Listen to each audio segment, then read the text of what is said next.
Last time I talked with you, we were in the hospital there in Samar, and we learned how that what we were carrying, the box had the atomic bomb in it, and I was in bad shape, and they flew me back to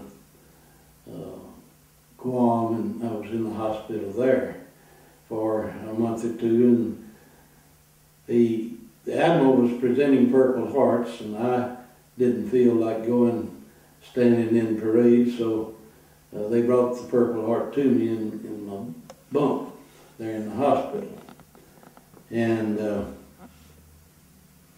then as we all got well, practically, it was maybe 2 months after the sinking.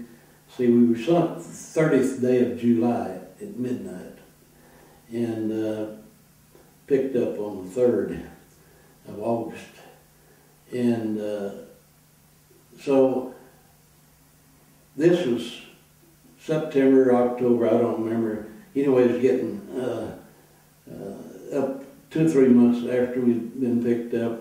Why, they came and said, we're going to let all of you Indianapolis survivors go to a rest camp, a submarine rest camp. We were the only surface vessel that ever went to this rest camp. They had ice cream by the gallons, they had ping pong, they had everything that you could think of, and food out of this world, and all we had to do was eat and sleep.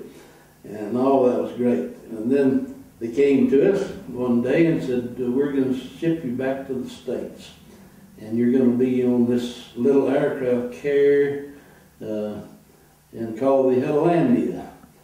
And you'll all go back, and we'll be putting out cots all over the deck, all the flat decks and all. And so we headed home. And on the chow line one day, why, I was one of the sailors that was aboard the ship, a crew there, the Hollandia. He was dipping food, and he looked at me, and I looked at him, and he said, I know you. And I said, I know you too. And he said, I'm Gene C. And I said, well, I'm L.D. Cox. And from Sydney, and he was from Newburgh. So run across an old buddy there, and that I had didn't know him well, but I knew him, met him in the county before the Navy, got in the Navy. So anyway, we came back to San Diego, and they said, everybody get in their dress blues. Well, we'd been in our dungarees, and we didn't see any need dressing up just because we was getting in port. Well, we didn't know, as soon as we hit port, they had buses and cars and convertibles and everything, and we had a ticker tape parade down through San Diego. And of course, we were glad to be home.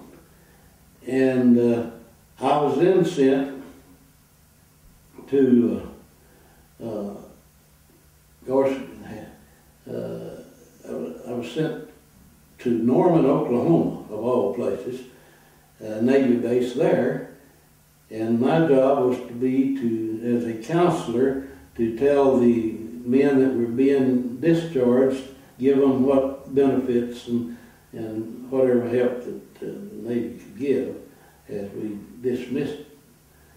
So went to Norman, and then I get a letter or a call saying you're wanted in Washington, D.C.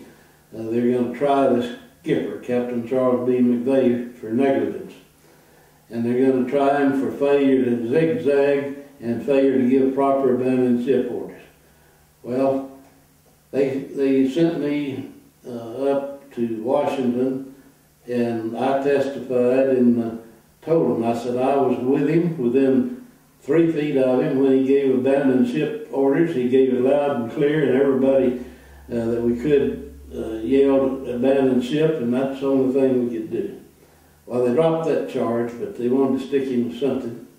So they decided that they'd stick him for not zigzagging, being on negligence.